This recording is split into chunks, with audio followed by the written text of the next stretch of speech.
sales cost of goods.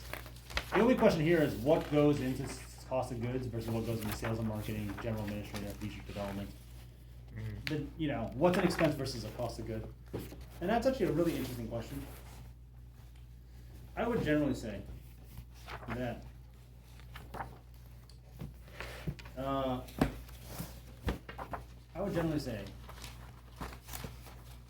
that cost of goods includes anything that you can easily attribute to an item and the cost of selling that item. There are a lot of areas where it's very vague and confusing. For example, let's say we pay a commission. We don't do this, but let's say we paid a commission. We told some guy, you go sell our lemonade and I'll pay you $1 for every cup you sell. Would that be sales and marketing cost, or would that be a cost of goods? Not easy to say. The reality is, it has a lot to do with how you set up the rules around compensation and payment of commissions. And most companies will set the rules based on whether or not they want those costs to be in sales and marketing, or they want it to be in cost of goods.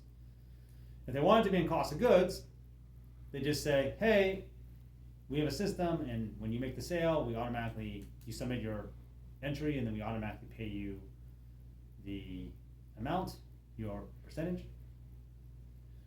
On the flip side, if we don't want it to be in sales and marketing, we'll say, hey, it's part of your salary.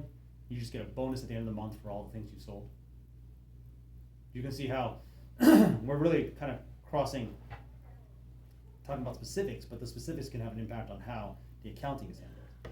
Because in the latter case, you just get paid nothing, but at the end of the month, we'll just pay you some large amount of money for all the things you sold, even if it's a straight percentage. Whereas on the flip side, if you're getting paid every single time, if you sell something, probably more of a cost of goods. So, shipping for us is obviously a cost of goods, right? When we sell, we pay FedEx. The product, which is entered into Scubo.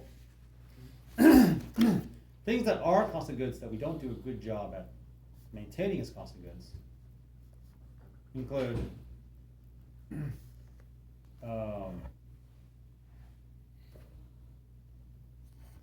things like your time and energy and compensation for picking and packing. Should that be cost of goods? Probably, but I don't bother, because I don't have to track it and associate how much time and energy you're putting into each sale. That's not what makes a lot of sense. The boxes that we pay for, those are definitely cost of goods, and we definitely put those in as cost of goods. A lot of also is just kind of like doing your best, because generally when you do cost of goods, you need to be tracking everything. Versus sales and marketing, you just kind of be like, well, it was this cost. This is our general administrative. Cool. First in, first out. You guys can read the chapter. But first in, first out, which is called FIFO, versus last in, first out, which is called LIFO. So we just inputted a price for the comforters, say $100 into the system.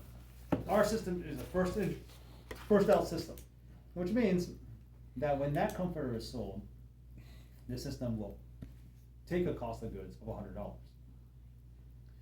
But when will that comforter be sold? That's now the newest comforter, which means it will not be sold until it is the last comforter to be sold, or we order more comforters and then it gets through the cycle. In other words, until it's been for a while, we won't sell that $100 comforter. We're going to sell the one that we entered in the last shipment, which might be also $100. It might be $80.